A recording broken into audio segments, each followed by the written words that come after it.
তো দেখো, প্রতিদিন যেমন টাইমে ভিডিও করি, এখন একটু তাড়াতাড়ি চেষ্টা করছি করার, কারণ রাতে রান্না বান্না থাকে, নাহলে অনেকটা লেট হয়ে যায়। নিজের মতো নিজে যখন একা থাকি সেটা কোনো ব্যাপার না, কিন্তু একজন থাকলে তখন সেটা টাইম টু টাইম করতে হয়। তো এখন দেখো, মুখে একটুখানি ক্রিম দিয়ে নিয়েছি, কারণ এখন যা একটু টানের দিন, তো ক্রিম না মাখলেই নয়। আর কি শাড়ি পরবো চলো তোমাদের সাথে একটু শেয়ার করি। মানে শাড়ি কি পরবো মানে সেটা ভেবেই পাই না, জানো তো। তো চলো আসো। তো এখন করব শাড়ি বার করব। তো এখানে আমি এই শাড়িটা যে পরবো, কারণ এই শাড়িটা পরে আমার কোনো সময় ভিডিও হয়নি, তা এই লাল হলুদ শাড়িটা পরবো, ঠিক আছে।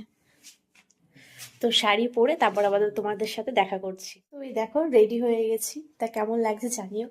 আর এইটা না, হয়তো তোমরা বলবে যে সব শাড়ির সাথে কি এটা পরতে হয়, কিন্তু আমার কাছে এই যে এই কোমর বন্ধন না কি বলে আমি জানি না, কোমরে যে বেল্ট, আমার কাছে এক পিসই আছে, এটাই আছে, আর নেই। আর এটা কারণ 8 পেরি করে শাড়ি পরলে না, এটা দিলে মানে শাড়িটা একদম মানে টাইট হয়ে থাকে, মানে কি বলবো, কোথাও নড়াচড়া, মানে আমি যেহেতু ডান্স ভিডিওগুলো করব, মানে শাড়ি সরে যায় না, এর জন্য এটা দিয়ে আর দেখতেও ভালো লাগে।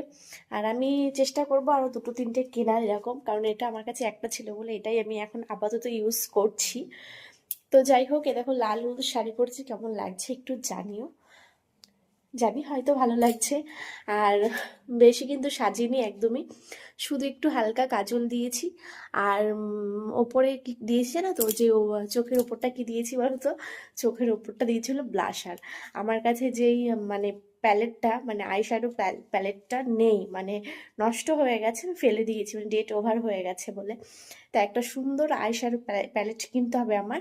তো এখন মানে কাজ চলার মতো আমি এই ব্লাশার দিয়েই কাজ মানে আমার চলছে।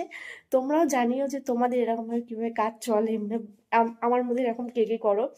যেমন আমি মাস্কারা দিয়ে আইলাইনার পরি, মাস্কারা দিয়ে কাজল পরি, মানে অনেক কিছু করি, যেটা আমার মানে একটা জিনিস কেনা হয় সেটা আমার অনেক কিছুতে কাজে লেগে যায়, এই একটা কথা।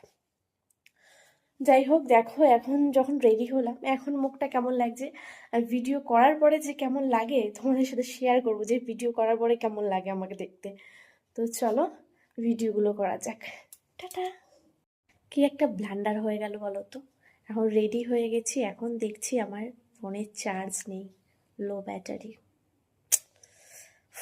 আমি মানে একটু আগে খেয়াল করিনি, আমি যতক্ষণ রেডি হয়েছি 20 মিনিটের মতো লেগেছে আমার ততক্ষণে ফোনটা অনেকটা চার্জ হয়ে যেত। রাগও হচ্ছে, মনে হচ্ছে নিজের ওপর নিজের রাগ হয়ে যাচ্ছে। তো ঠিক আছে, চার্জটা দিয়ে নিই, ততক্ষণে আমি একটু টিফিন করে নিই, চা করি, চাটা খেয়ে নিই, তারপর